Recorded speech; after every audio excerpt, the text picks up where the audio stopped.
Hello everybody. If you want all the story's content in full, please go to www.steveuk.blog. Thank you. Short story 823, The Tidal Ledger, Upper Advanced. The conservation studio carried the distinct scent of wheat paste and aged paper. Eleanor adjusted her magnifying visor and leaned over the workbench. Before her rested a 19th century mariner logbook, its leather binding fractured and its pages warped by prolonged exposure to damp conditions. Her assignment required precision rather than speed.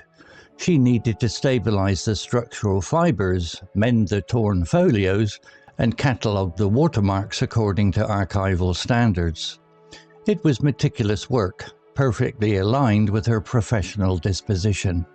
She preferred the measured pace of the laboratory to the hurried rhythm of the city beyond the glass doors. As she carefully eased a stubborn page flat with a bone folder, a subtle sound interrupted her routine. The noise differed entirely from the predictable friction of paper. Eleanor paused, repositioned the overhead lamp, and examined the spine of the volume. Concealed within the hollow casing lay a tightly wrapped parcel, secured by deteriorating twine. She removed it using surgical tweezers. The package contained 6 sheets of coarse writing paper, their edges irregular and their surfaces covered in cramped copperplate script. The ink had bled along several margins, yet the sentences remained decipherable. She recognized the handwriting immediately. Captain Silas Thorne operated a coastal trading vessel during the late 1800s. His official voyage records formed a standard part of the regional maritime collection, but these private notes appeared nowhere in the existing inventory. Eleanor prepared a transaction sheet and began transferring the text word by word. The entries detailed a concealed mooring area situated along the upper estuary, accessible only when the tidal currents aligned during the autumn equinox. Thorne described a submerged stone terrace used by independent merchants to exchange cargo beyond the reach of harbour authorities. He recorded the placement of a brass survey marker at the northern extremity of the inlet, intended to guide vessels back during periods of heavy fog. Local historians had debated the existence of this location for decades. Many dismissed it as nautical legend, constructed to romanticize an era of unregulated commerce. Eleanor felt a familiar sense of professional anticipation. Primary documentation had just challenged the established consensus. She compared Thorne's coordinates with contemporary hydrographic surveys. The calculations directed attention toward a narrow channel near Blackwood Point, currently classified as shallow wetland. The geographical mismatch demanded field verification. She submitted a clearance request, secured a vehicle, and planned the expedition for the following dawn. The coastal route required 90 minutes of steady driving.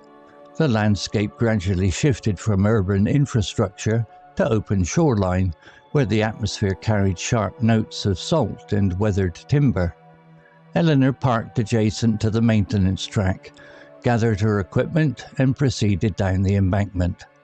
Her boots pressed firmly into the exposed mud, which held sufficient density for walking. She navigated using a handheld compass and Thorne's sketches. Within 70 minutes, she arrived at the designated inlet. Shallow water bordered the sandstone formations, and the wind transported the steady calls of coastal birds. She identified the northern boundary of the cove and began probing the substrate with an extendable metal rod. The initial sections revealed only broken shells and fragmented timber. Then the instrument encountered resistance. Eleanor knelt and brushed away the wet silt, revealing a curved metallic surface. She worked methodically with her hands, clearing the sediment until the complete object emerged. It was a survey marker, matching Thorne's description precisely. The engraved face displayed the date 1874, alongside a recognised merchant guild emblem. The incoming tide required prompt action, so she documented the discovery with calibrated photographs, logged the exact coordinates, and packed the brass artefact for secure transport. The Regional Heritage Committee convened the following Tuesday. Specialists examined the brass component, verified the guild insignia, and confirmed the metallurgical profile matched 19th century foundry practices. The panel authorised an official amendment to the historical registry, formally recognising Thorne's mooring as a documented commercial site. Eleanor received formal acknowledgement and a permanent research grant. The archive commissioned a climate-controlled display unit for the original logbook and the accompanying correspondence. On her first evening back in the laboratory, Eleanor positioned a desk lamp over a clean workstation. She opened a new accession ledger, entered the registration details, and applied the final approval stamp. Rain drummed against the reinforced glass, steady and predictable. She closed the volume and secured the drawer. The investigation had reached its natural conclusion. The historical gap had been filled, and the institution now possessed permanent evidence for future scholars. The archive would safeguard the findings indefinitely. If you learned a new word today, please make sure to subscribe so you can practice again next time. Vocabulary notes. Stabilise, verb. Definition: to make something firm, steady, or resistant to further change or decay. In conservation and scientific contexts, it specifically means to halt deterioration and restore structural integrity. Example: she needed to stabilise the structural fibres, mend the torn folios, and catalogue the watermarks according to archival standards. Similar words: secure, fortify, reinforce, preserve, steady, shore up. Usage note: frequently appears in technical, medical, or heritage fields. It often collocates with nouns like condition, process, structure, or environment.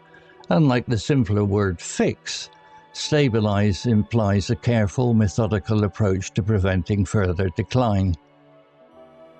Copperplate skipped. Noun phrase. Definition: a highly formal, elegant style of cursive handwriting popular in the 18th and 19th centuries, characterized by a consistent rightward slant, uniform stroke thickness, and precise letter information. Example: the package contains 6 sheets of coarse writing paper. Their edges are regular and their surfaces covered in cramped copperplate script. Similar words: calligraphy, formal cursive, engrossing, penmanship, ornamental handwriting. Usage note: the term originates from the copperplate engraving plates used to print copying manuals for clerks. In modern usage, it signals historical documents, legal certificates, or highly disciplined handwriting. It is often paired with adjectives like cramped, flowing, or neat. Consensus, noun. Definition: a general agreement or shared conclusion reached by a group after weighing different perspectives. The prevailing opinion within a professional or academic community. Example: primary documentation had just challenged the established consensus. Similar words: agreement, accord, anonymity, common ground, collective, view, prevailing theory.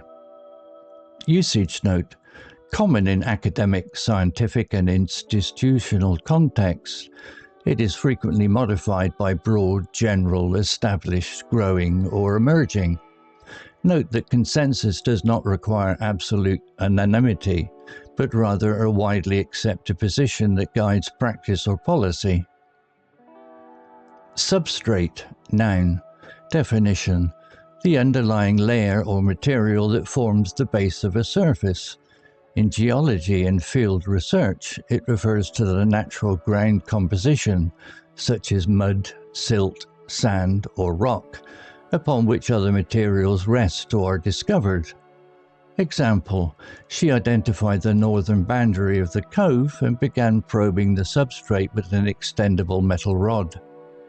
Similar words: base, foundation, bedrock, underlayer, groundwork, matrix. Usage note: a precise technical term used across ecology, archaeology, and materials science.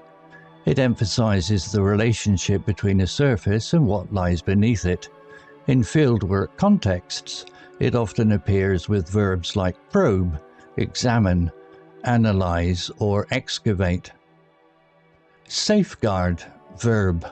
Definition: to protect something valuable from harm, loss, or deterioration. To implement measures that ensure long-term security and preservation. Example: the archive would safeguard the findings indefinitely. Similar words: protect, preserve, secure, shield, conserve, guard. Usage note: carries a formal institutional tone. It is commonly used with heritage objects, data, rights, or public interests. Unlike protect, which can be immediate or physical, safeguard often implies systematic long-term strategies, e.g., safeguarding policies, safeguarding protocols, safeguarding procedures. Story written by Quen 3.6+. Image created by Quen 3.6+. To read, see all the story's content in full, please go to www.steveuk.blog. Thank you. CC Music, drifting at 432 Hz, Unicorn Heads.